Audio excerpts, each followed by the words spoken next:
you were talking about crystallizing and it goes to the slower, the colder part of the body.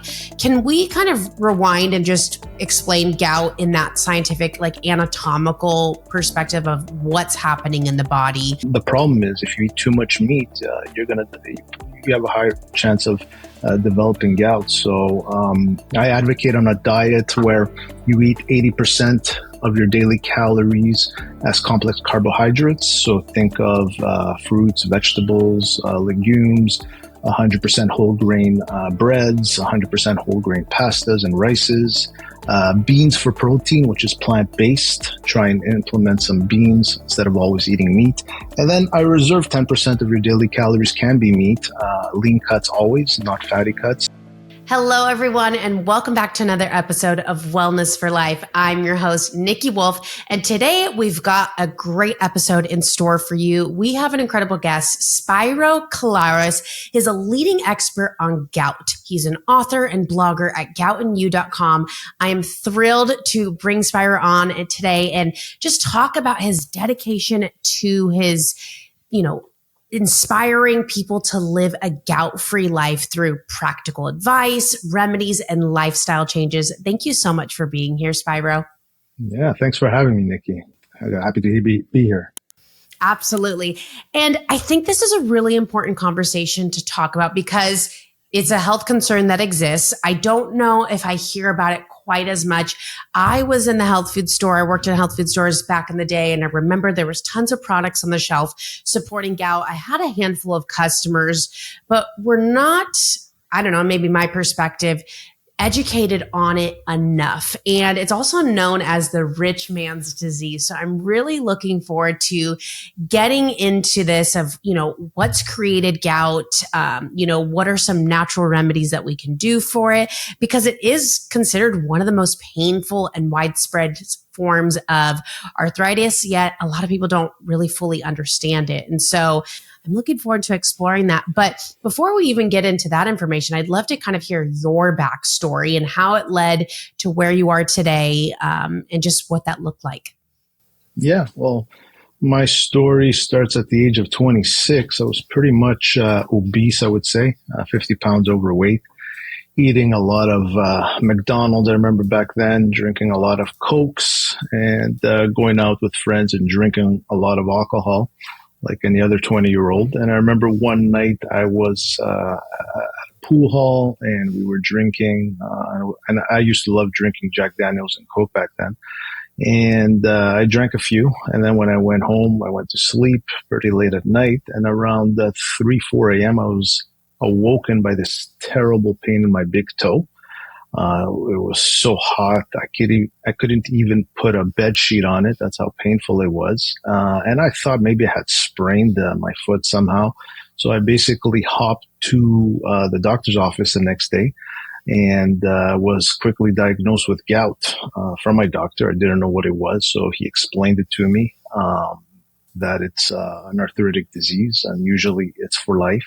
And I was quite shocked, to tell you the truth. So he recommended I do some blood work to see where my uric acid was. And sure enough, my uric acid was very high. And basically, I had to learn to live with this disease. And I remember it took about 2-3 weeks for the inflammation to subside. And I remember it striking my big toe and then my knee. And I was pretty much crippled for about 2 to 3 weeks, and I had to use crutches. And basically, that's when I started doing a lot of research on the subject online, and I was checking out a lot of medical studies, and there wasn't anything from a patient's point of view online. There was no blogs, so I decided to start writing about it while I was doing my research and basically publishing my findings to other gout sufferers. And that's how I started building goutandU.com, which is my personal blog and website for all matters relating to gout. Incredible. It sounds like you just jumped right in and started doing that digging. Now, you said you were in your 20s when you got diagnosed? Yeah, 26. So my doctor theorizes that maybe because I was born with a little thalassemia, which is a blood disorder, nothing dangerous.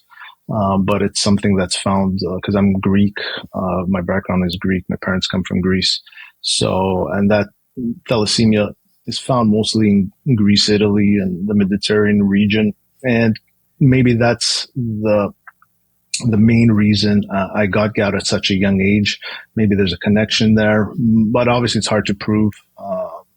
But that's what he theorizes. So I got it at a young age. But at the end of the day, I was obese. I was drinking a lot of alcohol.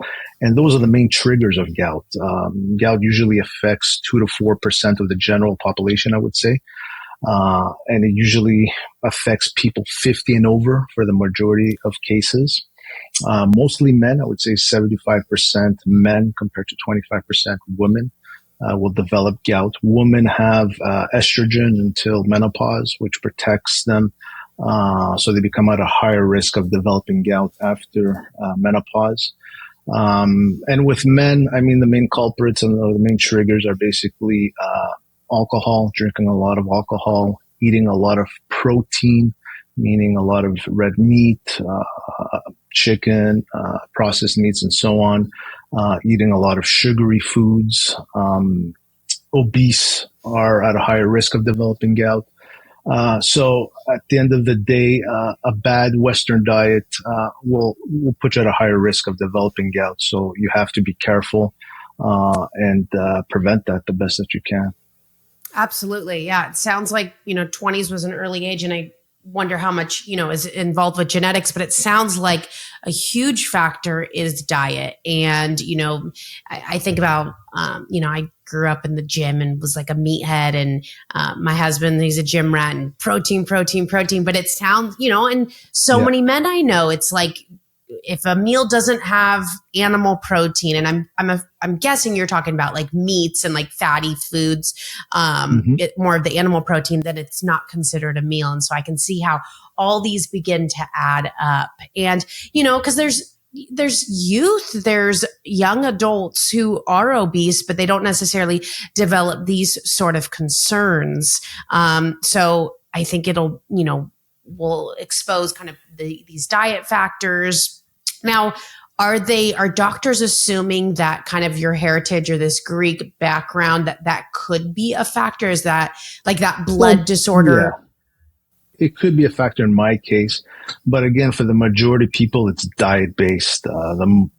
It's basically, it could be genetic at the end of the day, but if you're eating a bad diet, high in protein, because purines, let me explain what purines are. So every food has purines, which is a chemical compound found in all foods, and meats, alcohol, sugary foods, processed foods have higher purines in them. And that's what gets broken down by the kidneys and produces uric acid in the body. So the more red meat, for example, you eat or alcohol you drink, the more purines you're breaking down, because it takes the kidneys about 90 hours to break down, let's say, a steak compared to vegetables, which takes maybe 6 to 9 hours to break down. So your kidneys are working harder and it's producing more uric acid in the body. Uric acid develops. You're not flushing it out via the urine. So what happens is it finds a joint to crystallize, usually the coldest part of the body, which is the feet. It'll go to your big toe and start there. And that's when you'll get your gout attack and you'll be diagnosed with gout. So, and I get a lot of gym rats, by the way, that email me and contact me all the time telling me that they got gout at a young age because all they do is go to the gym and eat a lot of meat, right? Because the keto diet is very popular nowadays, and they're eating steak, eggs, animal-based Well, even foods. The carnivore diet. Yeah, the carnivore diet, exactly. That's even worse, right? And that's all they eat, and they get gout at a young age. And I tell them what to do dietary-wise, and they do it, and they see the results, and they feel better. So that's where the problem is. If you eat too much meat, you have a higher chance of developing gout. So I advocate on a diet where you eat 80% of your daily calories as complex carbohydrates. So think of fruits, vegetables, legumes, 100% whole grain breads, 100% whole grain pastas and rices, Beans for protein, which is plant-based. Try and implement some beans instead of always eating meat. And then I reserve 10% of your daily calories can be meat. Lean cuts always, not fatty cuts. So make sure you trim the fat on your steak, eat chicken breast, turkey, fish, avoid processed meats, and no sausages, no hot dogs, no salamis, stuff like that. That produces too much uric acid in the body. And then 10% can be reserved for fatty foods. So think of yogurt, milk, cheeses, butter, and so on. So the 20% is the animal-based foods, and that's where you have to be careful because the kidneys really work hard to break down those foods and produce a uric acid. So whereas the vegetables and vegetarian type of meal, it burns clean in the body and doesn't strain the kidneys that much. So uric acid levels won't go as high. So that's basically the diet that I recommend for gout sufferers. And I would say at the end of the day, it's similar to the Mediterranean diet. And, and for longevity, people that live the longest in the blue zones, if you look at those studies, they eat mostly complex carbs, right, with a little meat and little fat, and they get to live to 100, right? So yeah, I wouldn't say meat is their like primary source of caloric intake. Yes, exactly. I just want to clarify when you talk about purines, because we do like to get a little bit into the science. So I'm glad you brought that up. It sounds like obviously we know meat takes longer to digest than vegetables. Is it that meat has higher concentration of purines than vegetables and other forms of food? Okay, so it's a higher level. And I'd assume just like most things in the body, it's not necessarily that purines are bad, from my understanding. It's just that too much or an excess of them creates issues. You got it. Okay, gotcha. Now, we've kind of touched upon that gout is an arthritic disease, and I'd love to just kind of slow down. You talked about a little bit about the science, which I love. And I want to kind of jump back into that for a second. How you were talking about crystallizing and it goes to the slower, the colder part of the body. Can we kind of rewind and just explain gout in that scientific, like anatomical perspective of what's happening in the body just a little bit further? So you consume a steak, for example. There's high purine content in meat. So the steak travels, gets broken down by the kidneys. It produces uric acid.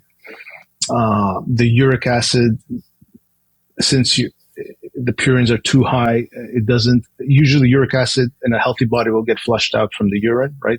So you basically pee it out. But if you don't pee enough of it, it stays in the body.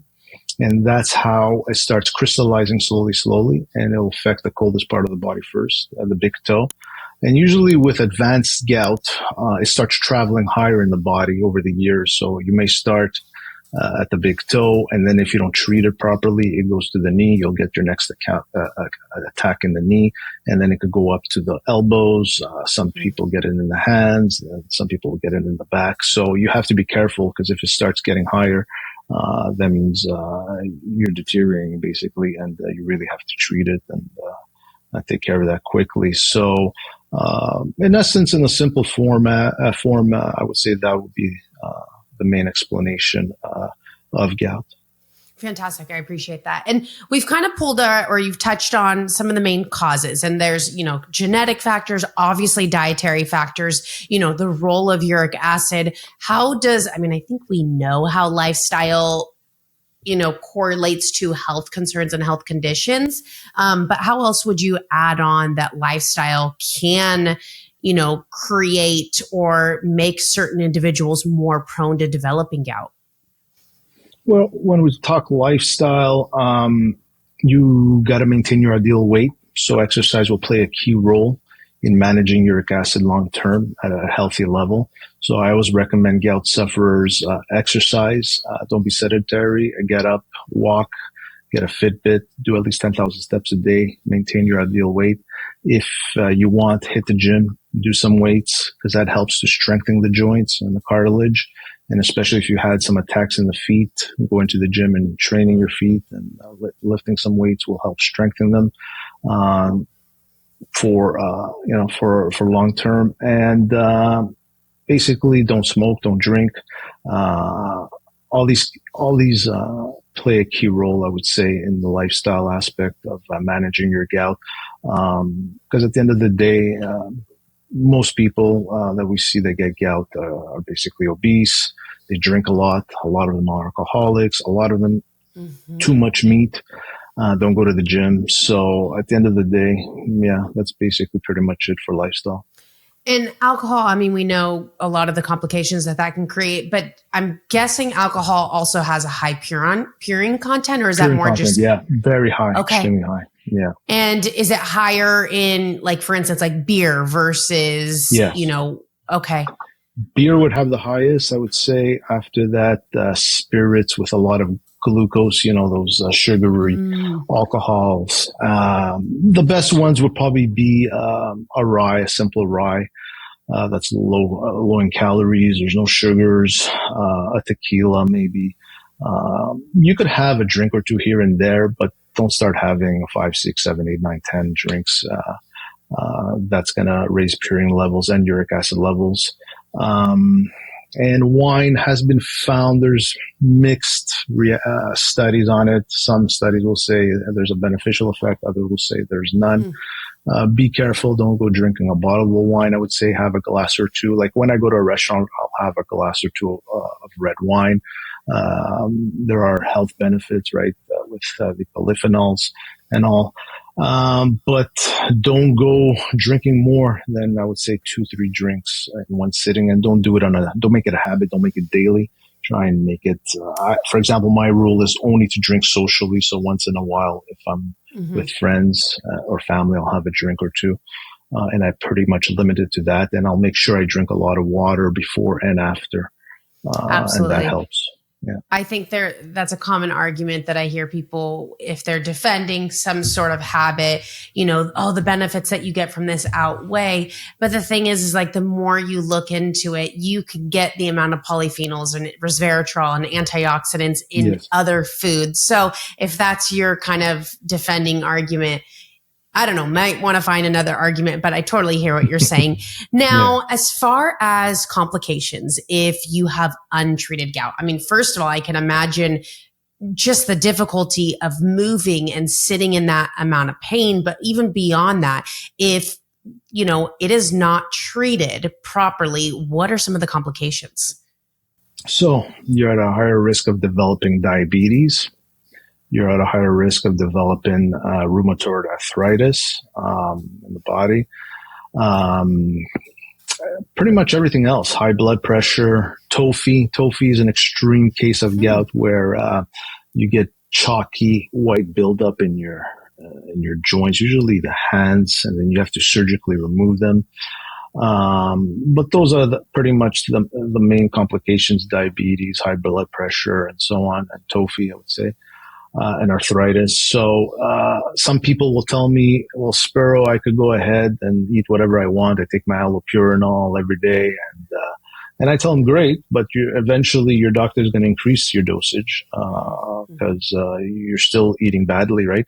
And you're at higher risk of developing these other complications, which a lot of them do. So it's basically a warning once you get diagnosed with some type of disease.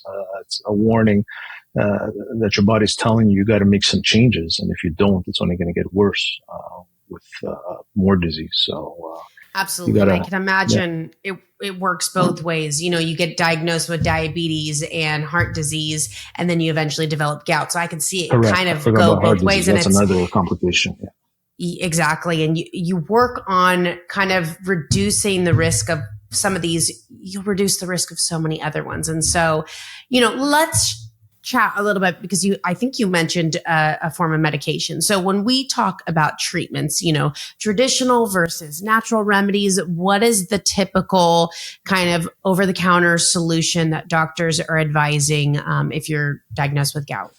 Well, there's 2 main medications. One is for the gout attack to get rid of the pain inflammation. Your doctor will recommend or prescribe colchicine, which works rather quickly. Actually, Benjamin Franklin suffered from gout, and he used to bring it from Europe, the plant colchicine, and used to treat his gout. Is that a pain medication? Yeah, it's a pain relief medication that's very strong. So colchicine is the one they prescribe. And for long-term uric acid level control, it would be allopurinol, which has been around since the 60s. And you take your dosage. Usually, most gout sufferers will take 300 milligrams a day, and that helps to control uric acid levels long term. So that's the main medication. There's also NSAIDs, so steroids basically injected in the joint, also for pain relief when it comes to inflammation when you get a gout attack.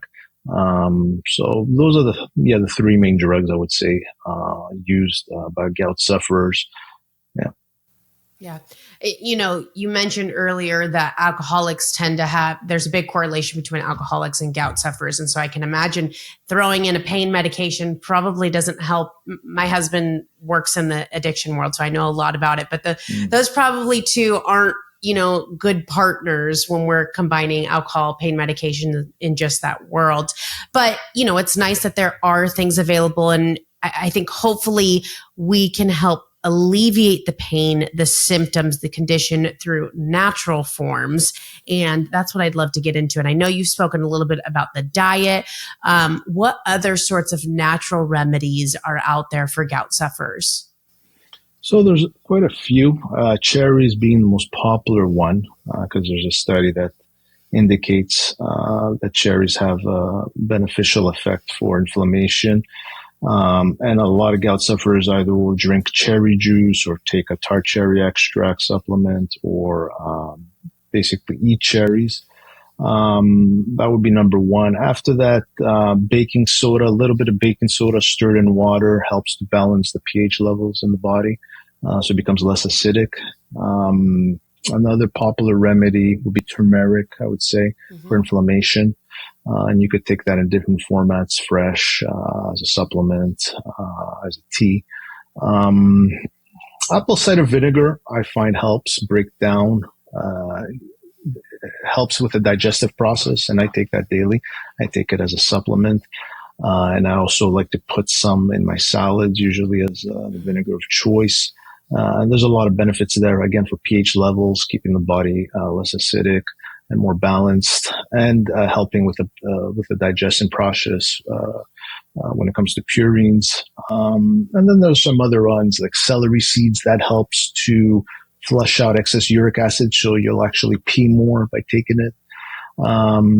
Dandelion extracts. I eat a lot of greens, so I would say dandelions, fresh dandelions, Swiss chard, rapini.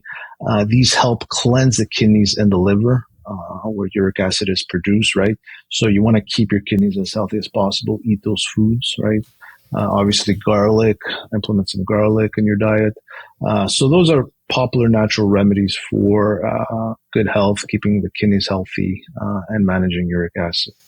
Fantastic. Great explanation. I think you pulled out some really fantastic ingredients, and we actually have them in a handful of our formulas. And I don't know if you're a supplement taker, but I'd love to send you a few over. One of our top performing products is our inflammation product. It has tart cherry. It has one of the best forms of turmeric in there. That is fat soluble, so it's absorbable in the body. But you mentioned some really good ingredients. And one thing that I pulled out is kind of, because I guess, you're the expert when it comes to gout, but it sounds like there's a few different factors that can create the gout issue, is like a high concentration of purines. And also, there's quite a few reasons, but then also not excreting the uric acid or expelling the uric acid out of the body. So it sounds like a diuretic, like a natural form of a diuretic that will help you urinate more frequently, is probably a great thing. And I automatically, make the connection of men, because men usually get this, this health concern. Men with prostate issues are generally not urinating quite enough. And so it's generally an older man who, probably doesn't have the healthiest diet, might have some other cofactors or diabetes or heart disease as well. So I can see all of these really connect together. And I can just imagine you start making these dietary changes, these lifestyle changes, implementing the right supplements, how I feel like it almost can reduce so many different areas of your health concern. And, you talk about the liver, the kidneys. I mean, there's incredible products out there. And our product Purity is our liver formula.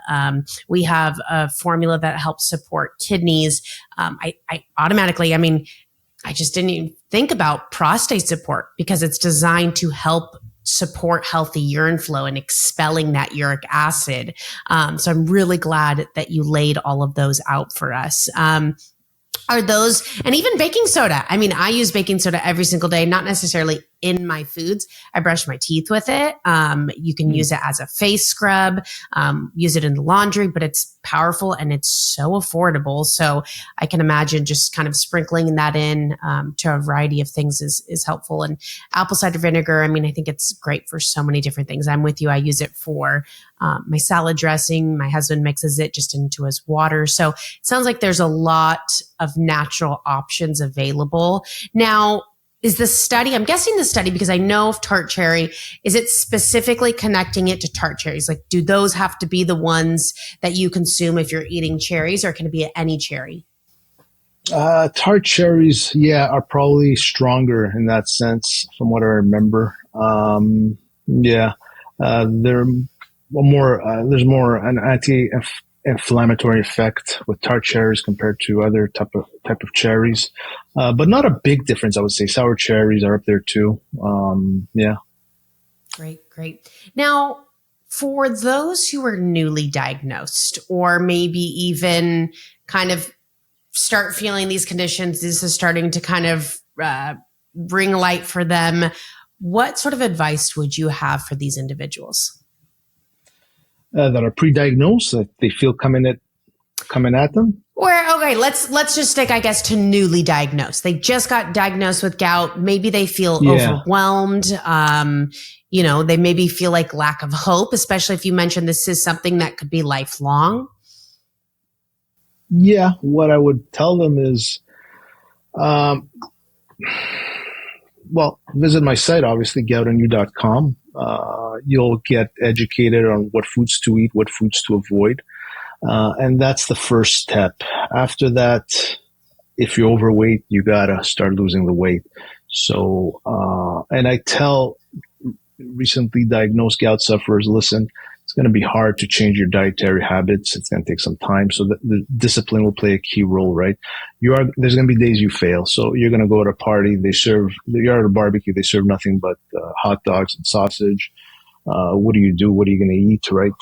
I recommend you have a little bit, obviously choose the healthier options. But if you get a flare up, try and treat it and get up the next day and start eating better again. So there's going to be days where you fail, but you got to keep at it. And I recommend you get a diary maybe and start writing down what foods you eat on a daily basis. And if you get a flare up, see what foods may have triggered that flare up or attack, and try and find patterns with the foods that are offensive to you. Cause some folks, there's other triggers like tomatoes is a debatable food for gout sufferers. It would be 50-50, I would say, where some will get a flare up where other ones, it won't affect them at all. Mushrooms is another food, that could flare up some gout sufferers. Well, the other ones won't get affected. So you got to find these patterns, and then you'll know what foods to incorporate in your diet, and you got to work it day by day. It's going to take some time, and your palate will change over time, right? So you're going to crave the healthier foods, and then you'll probably no longer crave fried food like I do. You won't be eating lobster, shrimp, and so on. So. And you'll make lifestyle changes, hit the gym, start walking. If you don't want to hit the gym, just do some type of activity, a sport, whatever it is, to keep you balanced and keep your ideal weight and keep those uric acid levels in control.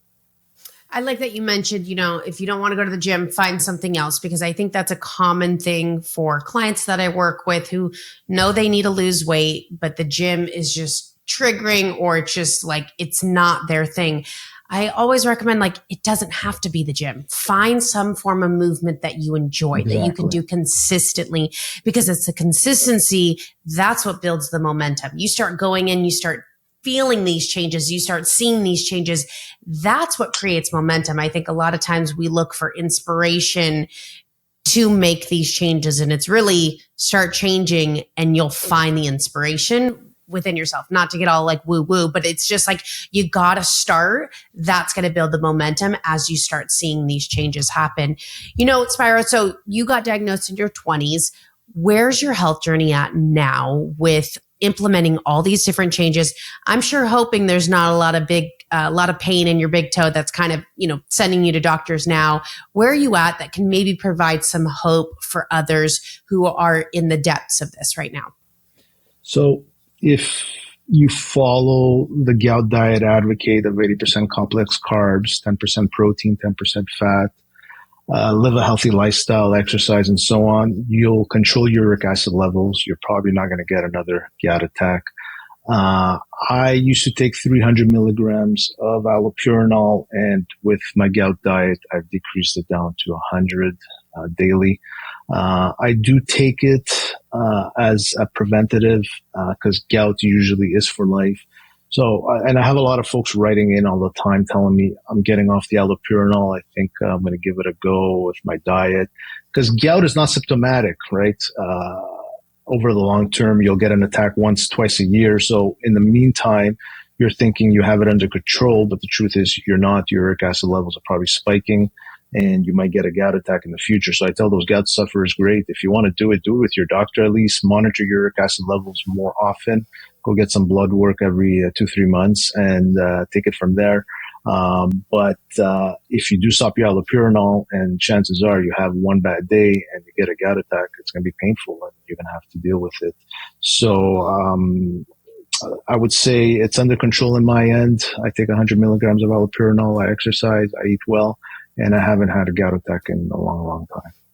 Fantastic. I think that's pretty hopeful for a lot of individuals out there that even though this might be something that kind of might be stuck with you for the rest, you know, of your life, it's something that could not create any visual painful symptoms that can debilitate you or paralyze you from, you know, living the rest of your life out and even thriving in your life. Well, you know, Spiro, it's been a pleasure having you today. Is there any lasting advice, information, something that maybe we haven't explored quite yet on the topic of gout or even natural remedies or anything that you just like our listeners to know? When you mentioned in the intro, the rich man's disease, and if folks are wondering where that came from, basically and historically, gout has affected kings and queens, right?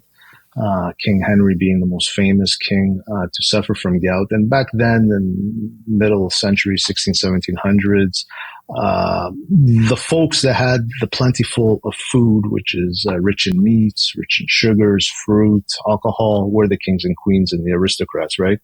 Whereas the peasants lived off the farm, whatever they could farm. So they would eat the complex carbohydrates that they would grow, right? So they wouldn't get affected with gout. So that's where the rich man's disease actually came out, because the rich had access to all the bad foods, right? And they would get the gout and suffer, whereas the peasants would just eat the beans and whatever they would grow in the farms, all those complex carbohydrates, which are so healthy. So I just wanted to tell your audience a little bit about that term and where it comes from historically. Oh, I love that. But yeah, and basically that's pretty much it. We touched upon every aspect of gout. If anybody has any questions, they could email me at info@goutandyou.com. I answer all emails within 24 hours. They could visit my site at goutandyou.com and learn more on what foods to eat and what foods to avoid. And I have a Purine calculator that they could use on the website. Input the food and see how many Purines there is in each food. And that's pretty much it. Fantastic. I'll make sure to include the website, goutandou.com, in the show notes below if you are interested, want to learn more about gout and how you can either prevent it or help kind of if you are diagnosed, what you can do to help control this painful health concern. But thank you so much for just laying out this information. It's a topic that I haven't uncovered before, and I feel like I feel much more educated on the conversation. And, it's kind of fun to now explore certain ingredients. And I think make these connections when I do talk with future clients of, okay, here are some pre-existing conditions that I struggle with, to have in the back of your mind that this is a potential that, you might struggle with. So let's start being preventative. Let's start including some of these ingredients. Let's take a look at our diet and our lifestyle so that we can control the controllables. But thank you again for being here and just, I think, really laying this information out in an easy to understand way. Yeah. Thank you very much for having me, Niki. Appreciate it. Absolutely. All right. Until next time.